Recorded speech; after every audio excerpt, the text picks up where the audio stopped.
founder and CEO at Teach and Do, top 25 job search expert to follow on LinkedIn, by the way. I'm certified career and resume strategist. I've worked in the employment services nonprofit. I've worked closely with the job seekers. I know what kind of tools and resources they use. And I am also Amazon bestseller for 21 Resilient Women. I'm a media contributor. And you know what? What I'm proud about is I teach my lived and tested career strategy to immigrants, laid off, and who want to go where they're celebrated. I've chosen that categories because I've been through that situations. These are my clients, newcomers and laid off clients and everyone. They have all testimonials live on my YouTube channel. Go ahead and see it. I have a lot of clients here who got multiple offers after working with me, and they had 0 offers before just because they were newcomers. There are biases. I'm not going to sit here and say, listen, there's no problem. There is a problem. This is why I want to fix this. Same people who applied for 16 times in the banking world, not a single interview, working with me right after they are now working for the same company. It's possible, but let's not blame the system. Let's worry about the investment tool that you bring in, okay? And I'm going to go over some kind of things that I've noticed after working with newcomers, after hiring newcomers and immigrants in Canada.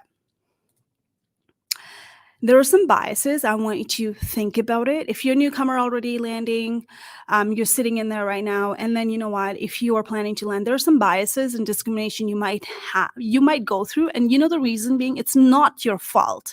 I don't want you to think it's your fault. There is a gap, no doubt about it. And a lot of hiring managers are not trained really on how to manage that gap, right? They're not trained properly. I work with a lot of, good companies, top companies. Yes, there's a coaching and there's a training for how to do the interview, how to avoid the illegal questions and everything. But you know what? Here's the thing. When we have brain, we have biases, no matter what. How many times you've looked at the person before they even open their mouth, you've already started, perceiving them differently. They have a perception already. And when they open their mouth, then you're like, oh, I never thought that person was that, right? That's a biases right there. People don't even have to speak and we develop the biases. And that's normal. But you know what? Self-check is the must, right? And that doesn't really happen in the industry I come from. Hiring biases are there, especially that applies to people of color, immigrant and newcomers in Canada. So for example, location bias. What is location bias? I have worked in the industry where, if you're late, 1 minute late, it's a contact center industry, call center industry, banking world. And I love working there. But at the same time, there are things that we can't do as a person because everyone had to be treated fairly, right? So let's say I've seen the managers actually looking at their resumes, and if you're living 1 hour away, 2 hour away, then they are probably not going to invite you for an interview because they're like, you know what, that person is so far. The commute bias, location bias is there. So, and these are the strategy I go through on my resume writing classes. How do you avoid that biases? And there's the reason employers are doing the blind recruiting tools they have, but they don't actually use it actively. But then you got to be strategic when you're putting your address on the resume, right? For example, if you're living 1 hour away, there's like in Canada, what happens is one of the example I'm going to teach you today is when you're writing a resume, if you're living somewhere in the greater Toronto area, if there is anyone newcomer in the house. By the way, I have a TikTok channel as well. There are a lot of informations about this on a TikTok channel with the, so find me, sweta.regmi.teachanddo on TikTok and follow me there. I do a lot of informations on the TikTok as well. So for example, if you're living in Toronto area, there's a difference. I want you to put the Toronto, Ontario on your resume, not like, Brampton, Mississauga, Ontario on it, right? Because a lot of recruiters and hiring managers, when they're sourcing it, they don't go into the smaller city. They actually try bigger city, right? So that's how it happens in Canada. So if you're living in Scarborough, I don't want you to put Scarborough. It's a part of Toronto area, right? So you want to put you want to be found on the greater pool. Nobody looks at you by looking at Mississauga and Brampton. You want to put Toronto, Ontario, and that actually avoids the bias. Guess what? Let them guess where you live. They're not allowed to ask you those questions. Where do you live? Exactly, right? But then when resumes are seen, if they see the Brampton versus Toronto, they can guess it. You see what I'm saying? And that's how you like there are a lot of techniques I teach in resume writing classes. This is why my clients get the interview, right? Because I'm playing with the system, not lying, playing with the system accordingly. I teach that. There's a confirmation biases, which is negative experience. So if the one hiring manager had bad experience with, the newcomers and immigrants, they're going to probably recall that experience and think, okay, I'm never going to hire the newcomer because they do this, right? So, but then that's not your problem. That's their problem. They're not trained on it. There's a no Canadian experience barrier all the time. That's happening, still happens. I was there 20 years ago, 21 years ago, and then that happened. It's still happening. It's even human right discrimination, but there are loopholes, the languages they use, like you're not a cultural fit. You don't have a soft skills. Things like that, they can get away with it. And you got to self-reflect and find out what exactly that means, right? So I teach all of that in my program. How do you actually, avoid those kind of barrier? And what are the processes in place on a resume to interview to branding that you go through it so that way you never come across with that barrier, right? There's a technique to it. So I don't want you to think that no Canadian experience is a myth. It's out there, but I want you to overcome that by putting a strategy. There's one thing I want to tell you. You can either blame the system, you can't beat them, play with the system strategically, right? And that's how you're gonna have to do it. Not by lying, but being strategic. Overconfidence bias happens a lot. Accent could have an effect. It depends on the job and industries, right? If you're in the contact center or customer service and you were really, your accent could come heavy sometimes, and they're not going to say, I'm not going to hire you because I can't really understand, or they're actually assuming that your accent might impact the client experience, right? In fact, so many times there are people out there in contact center, the client used to call my direct reports, customer service rep. And then you know what? They used to say, well, I want to speak to someone who does not have an accent, right? And the companies are protecting those clients sometimes. So you don't want to work with the companies like that. Our policy was you get whoever you get. There's no English name people that it would be assigned to you, right? And if you're calling that out, you're being racist and we're going to fire you as a client. That used to happen in the corporate world I work in. So you got to work with the right employers too. That's your homework to do, right? So there's a contract biases. Well, there are thousands of bias, by the way, but these are the biases that impacts the immigrant, especially newcomers to Canada. What they're doing is they're comparing the resume. They have local people here with a local address, right? And then they have people who's gone through the schooling here, university here and whatnot. And then managers and recruiters are picking, those resume, but they should never do that. But no one actually teaches them, right? So contrast bias is something that they're comparing the resume and resume. They should never do that. They should always go back to the job descriptions. Is that person qualified for the job? That's all it matters. That's why I love the point of blind recruiting. A lot of companies have started doing that.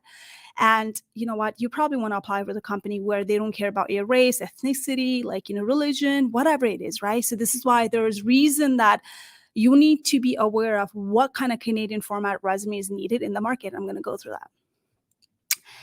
And a lot of misinformation's out there. And I want to tell you one thing. Just because someone lived in Canada for 40 years, 50 years, 20 years, I don't care, okay? They're not an expert in everything. If they've not hired, if they've not recruited in your industry, if they're not from your industry, take that, write it down. That includes me, all right? Someone asked me about immigration process. You know what? I'm going to say to you, I'm not the expert for that. Here's someone, okay? And then this happens a lot in our community, immigrant community. They go through friends and families' advices, and that could be wrong. So if someone tells you 80% jobs are not posted or hidden, you got to question that and find out, okay, well, why are they telling you that, right? What kind of job? This does not apply to so many jobs out there. I was a hiring manager. I am not allowed to go in top companies and just hire people by not putting a budget and intake meeting and not posting. Come on, I would be fired if I do that. If you want to work with a lot of companies, top companies, the job has to be posted. They have a protocol to be fair, okay? And then, yeah, building the relationship is fine. Networking is fine, right? But I don't want to settle for that hype of, listen, don't apply online.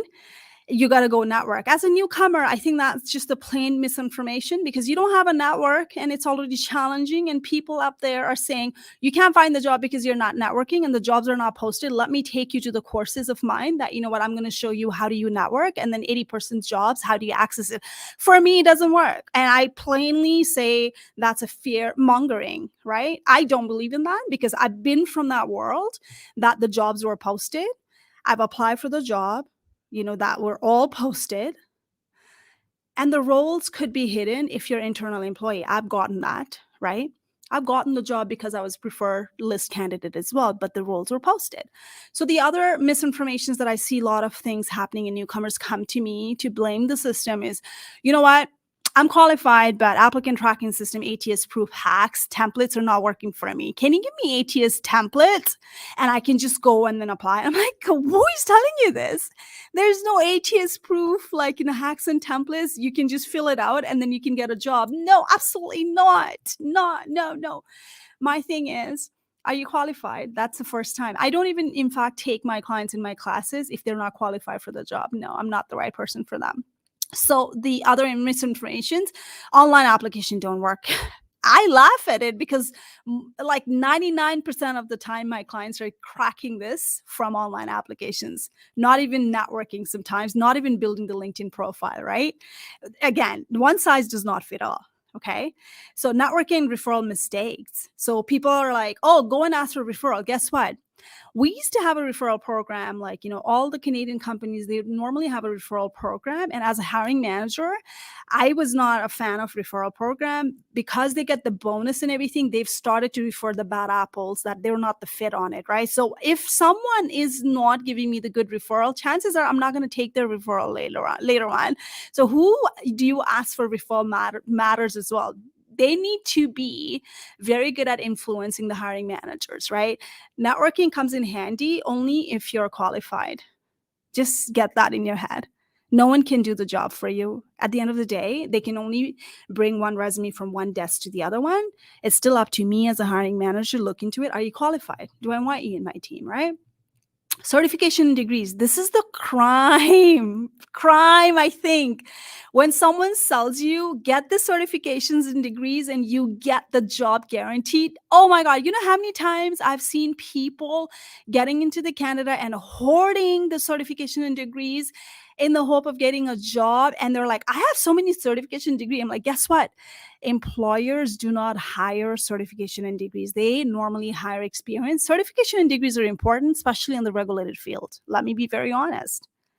You know what? I have a client who is high school from back home. The person is in AML industry making the same money that MBA is making it, right? So it could happen. You got to play the games again, right? Don't just fall on certification and degrees without knowing. That's the thing that people fall when they go out there in a new country, especially in Canada, start certifying themselves without any reason. I had one client, in fact, wanted to go in banking field, and she got frustrated. And she had nothing to do with the sales. She was doing the underwriting on like the mutual fund, underwriting on mutual fund. Okay. No sales needed. She was told by some people, whoever, oh, you got to take FX license and to actually be in there. And you know what? You'd be good at it. No, that didn't happen. That was actually the same client who applied for 16 position on the different banking, one company, RBC. Everyone kept on rejecting it. She got multiple offers right after working with me. No license. I mean, like, come on. You got to feel that, right? You got to talk to the right industry people. And then you develop the self-doubt thinking that, oh, what's wrong with me? Because you're not listening to the right people, industry expert, right? I want you to go and talk to the people who are in industry, who are working there already. In fact, from today on, I want you to take a look at their profile and find out, have they hired in industries? Have they recruited in your industry? Have they worked in your industries? Those are the people you need to network. Plain and simple. All right. Not everyone is expert out there. All right, so you are not aware of how the industry works. pure example, I work in the banking industry. I know everything about it. How do they hire and stuff like that, right? So a lot of newcomers, they came in, they were like, I want to work in the banking industry because I have a banking experience. And I'm like, okay, let's work on it. Start, good to go. They've started to get multiple offers. And then I realized that, reference check later on, they failed. Guess what happened? Nobody told them there's a credit check. And they had a zero credit history. They didn't apply for it. What a waste, right? And since then, whoever wants to work with me in banking sector, the first question I ask, do you have a credit history? They're going to check it. Let's go build it, right? So you got to understand how your industry functions. And one of the example is, how do they do the reference check? By the way, all these reference check guide, I have it on YouTube channel at the bottom. When you scroll down, there are a lot of information I'm providing you. And it's there. The links are there for reference check, no Canadian experience. When you scroll down on the YouTube channel, you get to see it. You can also download what's the credit check, what are the good credit check, what are the free things you can take, where is the credit check. You can get it for yourself without paying money for it. If you're in Canada, go down on my YouTube and start downloading it. Okay. So resume mistakes, non-customized resume. Believe it or not, a lot of people just work with one resume and then they spray and pray. I'll tell you this. I want you to think about this for a moment, okay? You apply for one title, let's say you're sales manager. I want you to go and look at the sales manager, let's say in banking industry, 10 banks with the sales manager. I want you to look at the job descriptions and tell me it's exact same. No, right? Exactly the same thing on resume. What makes you think that you should not be customizing the resume? There is your homework right there, right? That's why it's not working. Every employer speaks differently. Every employer demands a different hard skills and technical skills. You got to customize it. And I still see pictures and personal informations in Canadian resume. That's a no-no. They can smell it. Anytime you're giving the information that's not relevant in a Canadian industry, there's already biases. They can smell it as like, this person is an immigrant newcomer. This person doesn't know. And you're automatically tossed out. They're not going to tell you that information. So you got to learn how to write the resume, how to impress them. How do you have them at hello on your resume, not based on background where you're from. Outdated and irrelevant informations. I've seen the informations from 20 years back that you don't even need it. Expired certifications and everything. That gives away, like, you don't understand the real environment of resume in Canada. This is where you're lacking that interview. If your resume is not good, you're not getting the interview, right? So the resume's thing is to get an interview.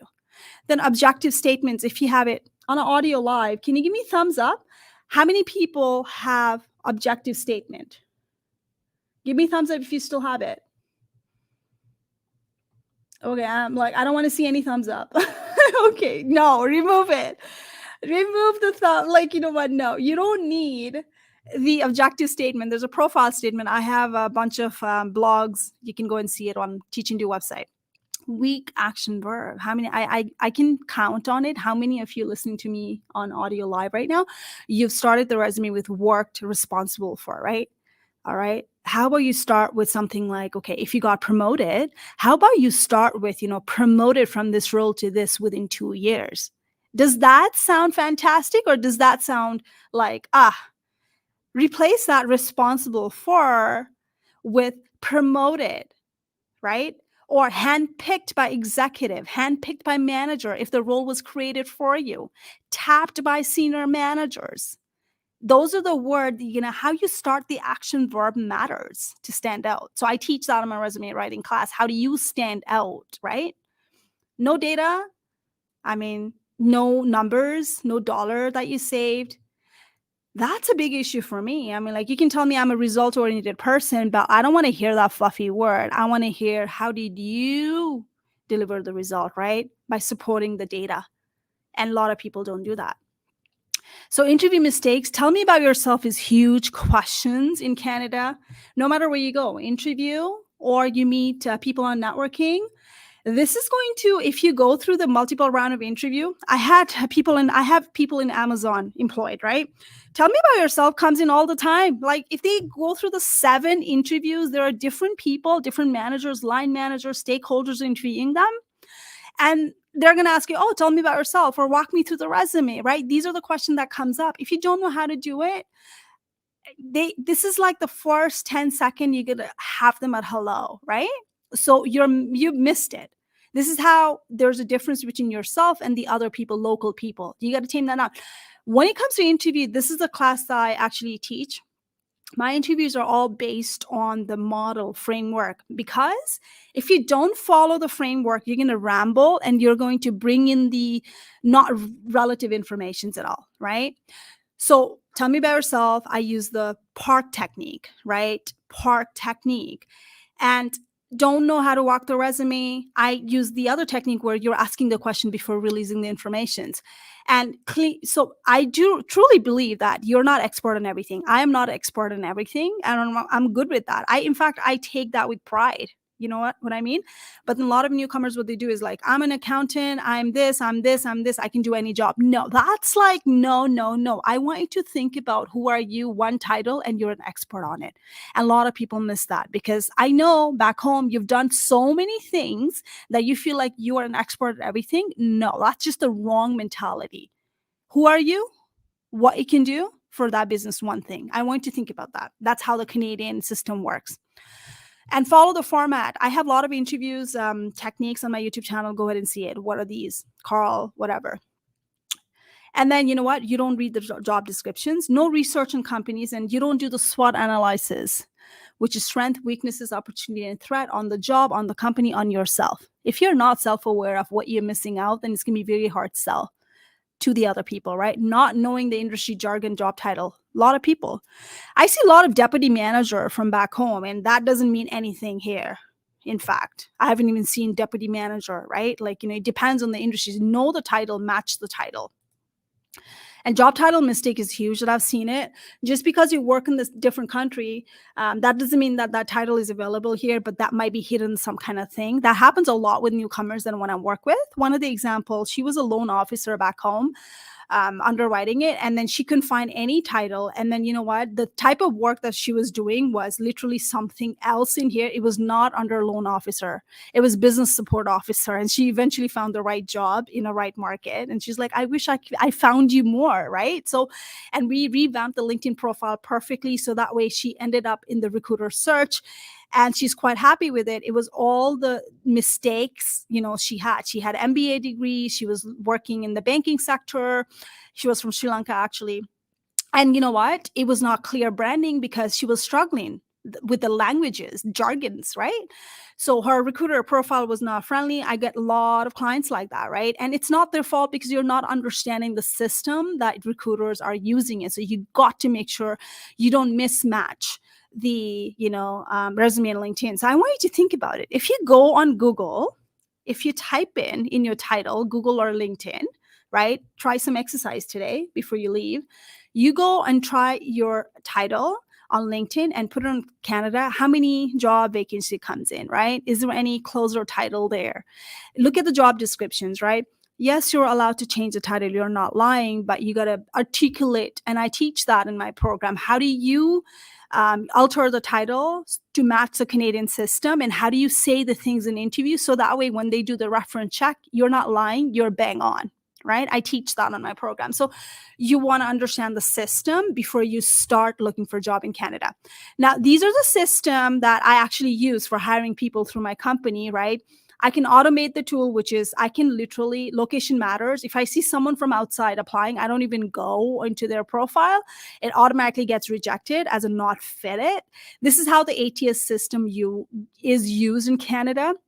It's protected, right, for Canadian people. So if you're saying you're legally entitled to work in Canada and then your profile is not in Canada, then you know what? It's going to be automatically, system actually triggers me, and then it would just put it on rejected. That's a knockout question. So you got to understand the knockout question. That's the only time resumes are rejected. It still sits in the systems. This is how I know how the ATS tools works, and outside in LinkedIn Recruiter as well. So you got to know how it works before you start taking Google advice. There are a lot of people out there, they're going to say, well, it's ATS, they filter you out, but they've not diagnosed the problem, why they filtered you out. Are you applying for the sake of applying? Are you the right fit? Are you shooting the shot? Do you qualify for that role? right? This is where I want you to take it away, if anything, today. Don't apply if you don't meet. There's the other way I teach it. How do you apply when you don't meet? And these are the system. I didn't draft it. It just populated. It sits in my calendar and it gets sent out. Whoever actually is rejected, this is what you would get, an ATS tool, like if you're using the ATS tool, right? So this is something, it's already been on a knockout question. If you don't meet it, for example, then you're knocked out. LinkedIn says too, how do they market to the people, right? They're going to be marketing to the local candidate, as simple as that. So is your LinkedIn profile friendly to the local market? And if it's not, then you're hurting your chance, whether you apply from outside world or whether you apply from Canada. All right, so now coming to the end of the slide, and if you are thinking to move in Canada soon, start researching it. And if you get a PR and if you're on the boat and you want to go and put your stellar resume, branding and everything, we can chat and see if we can work through together. teachingju.com appointment. And again, you don't have to get sucked into the survival job. There is nothing wrong with it. But if you're qualified under the immigration program, I want you to make sure that you actually go above and beyond and start learning the system instead of blaming the system. Yes, there's a biases, no doubt about it. All right. I'm going to share now. If there's anyone you want to ask me questions on LinkedIn Live, audio live, I'm here. Let me see here. Who is there? I'm going to bring him up on the stage. Nagma.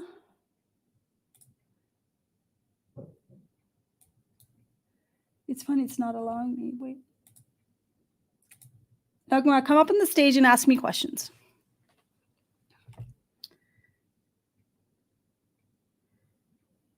Go for it. You got to unmute yourself. I'm still seeing you as a muted. Maybe it's a linking glitch. I'm going to be here for 5 minutes for Q&A, and then you know what? I'm going to leave.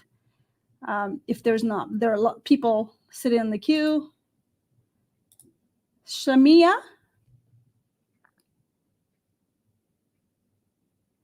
Unmute yourself and ask me the questions. Yeah.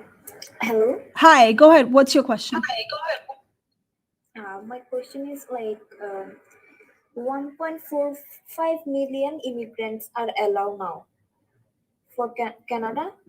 They're opening that. They plan to bring them like by 2024. But then again, what's going to happen is they're going to obviously make sure that it's a qualified immigrant.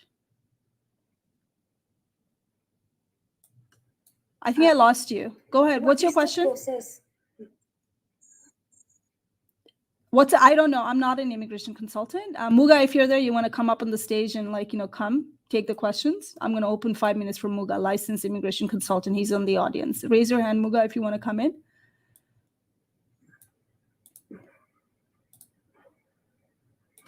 Okay, Muga can answer that question shortly. Muga, go ahead. How can they come in? What are the program in place, high level? Good morning, everyone. Thank you, Sweta. Good question, Shamima. Yeah, there are hundreds of different options to come to Canada. 1.45 million doesn't mean everybody could apply and come here like that.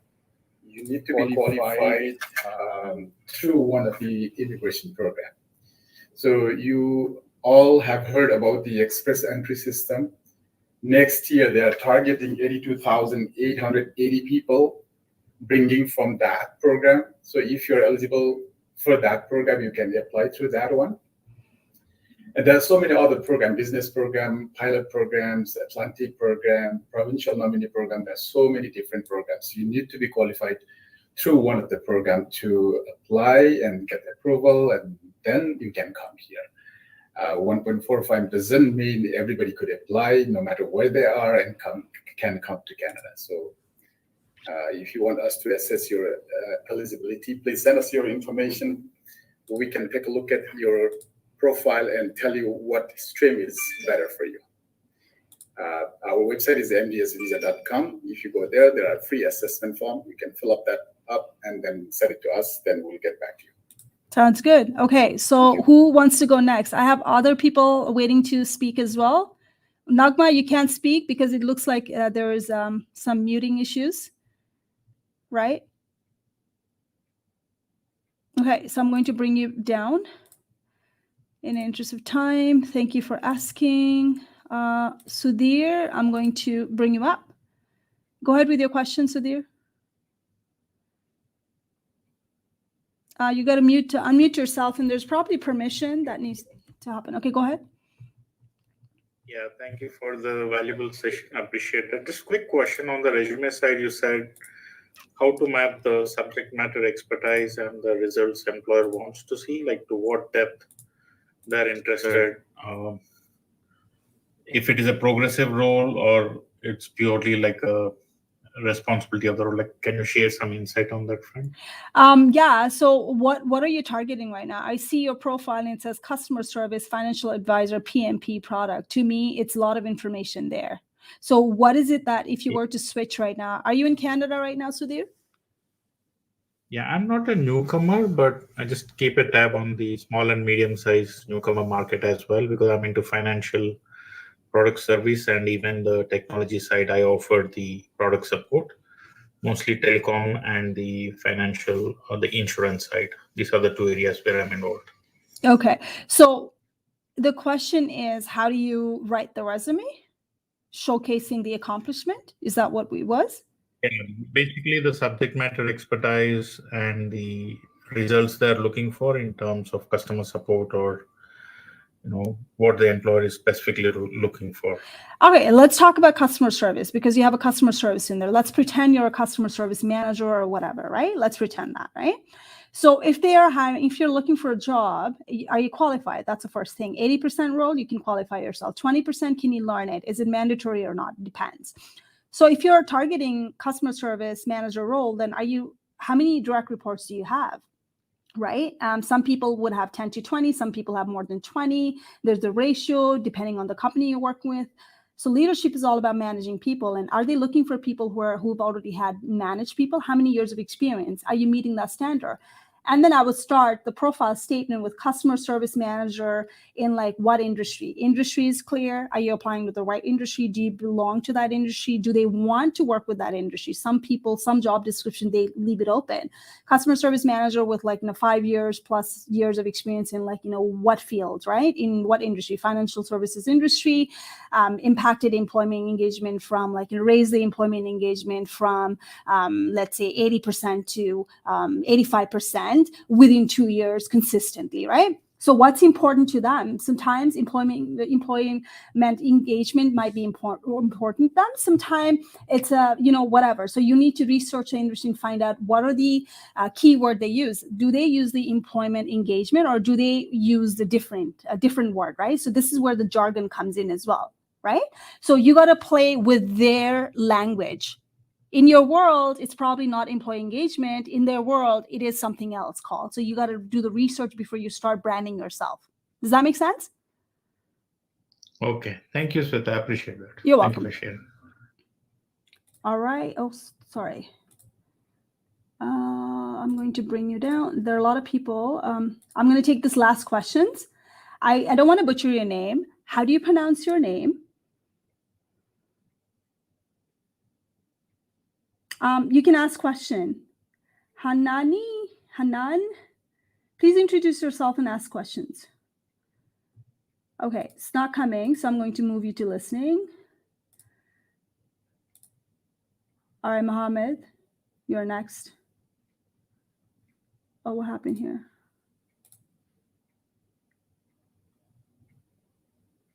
Mohammed, Hello. Go ahead. Go ahead with your question.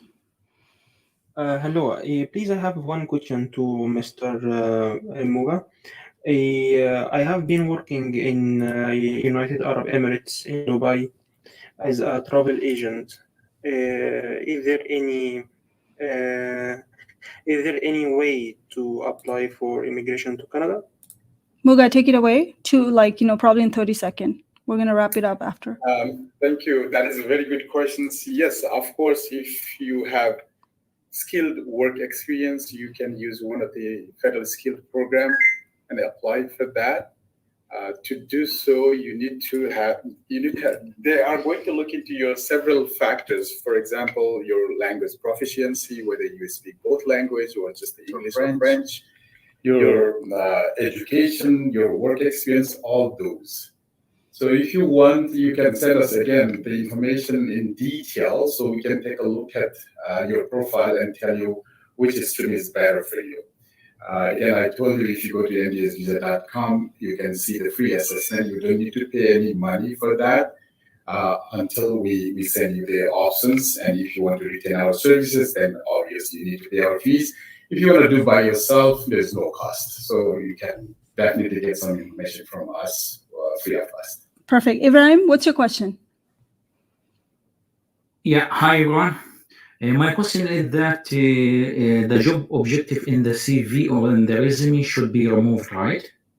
You mentioned in the there's a way, yeah. like, the language needs to be, I have an example, Ibrahim. If you go to blog sections, go to my blog sections on teachanddo.com, or send me a message and I'll send you what would be the example. So when you go to blog sections, there would be the resume objective versus the resume profile difference. And you would see exactly what I'm referring to. There's an example screenshot of it.